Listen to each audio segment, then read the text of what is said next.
It obviously is a hugely complex picture for publishers as well as advertisers, at the moment. And when a new technology comes along like this, how do you evaluate it from a trial basis? How do you go about implementing it and kind of assessing the results? Yeah, I think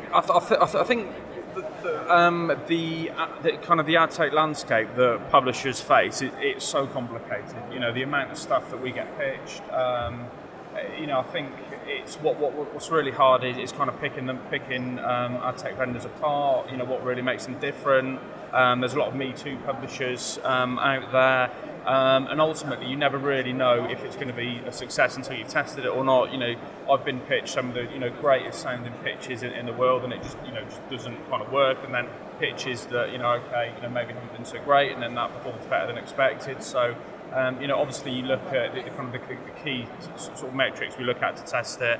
A fill, yield, what kind of I think really importantly, what kind of visibility we're getting on who's bidding on our inventory, crucially, latency, so thinking about things from our audience perspective, how that's going to impact the site as well. Yeah. Is it something that, every time there's new technology like header bidding comes along, right, we've got to try and work out how we're going to do this, or do you wait and see maybe if some other people try it and how it works and anecdotally get some feedback? Well, I mean, both. You don't want to wait too long. You as a publisher, you want to be at the cutting edge, offer your buyers what they want, through different sales channels that work best for them. But, even though Reuters likes to be cutting edge, we don't like to be the guinea pig. So we definitely see what other publishers are doing.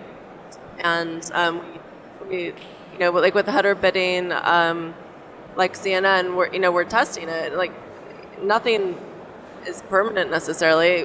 We like the results so far. The latency is being watched very meticulously by our publisher and our product team, and it's something we always have to be careful with. But also, as far as testing, I'm thinking about the market perception. I don't want just to throw in a bunch of exchanges into our header overnight and possibly reduce the perceived value of our inventory and scarcity. But I also think that there's opportunities to be carved out with key buyers, where that buyer, that they have some special demand, whether that's an agency or an exchange with some kind of speciality like contextual. So I think that as long as publishers are careful about what they're doing, they should be testing. We're taking a cautious, yet we're doing it kind of stance.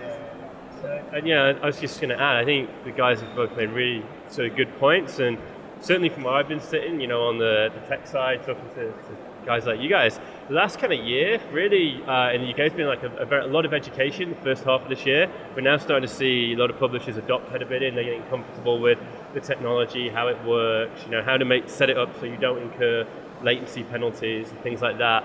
We're probably about 6 months behind the US, but we saw the same kind of education process, people getting comfortable with it. And I think what's starting to happen now is we're getting this kind of second wave of, I'm comfortable with the technology, I know what it does, I know what the advantages are, I know how to set it up so that it works in the confines of the way I want my site to load and things like that. But I think you both raised really great points about what are your priorities as a publisher, how do you want to set up, who do you want to have the first look, things like that.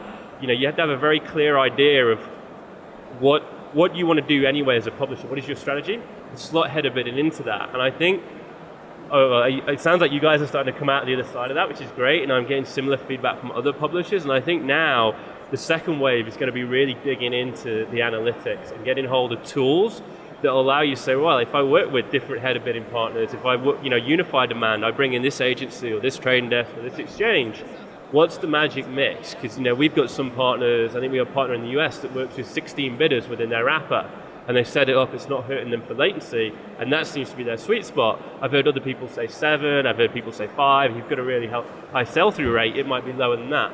And I think that's the bit now. It's like comfortable with the tech. Now let's start to optimize it. And we're starting to see a lot of people sort of ask those questions. It's one of the things we try and do is make that data available.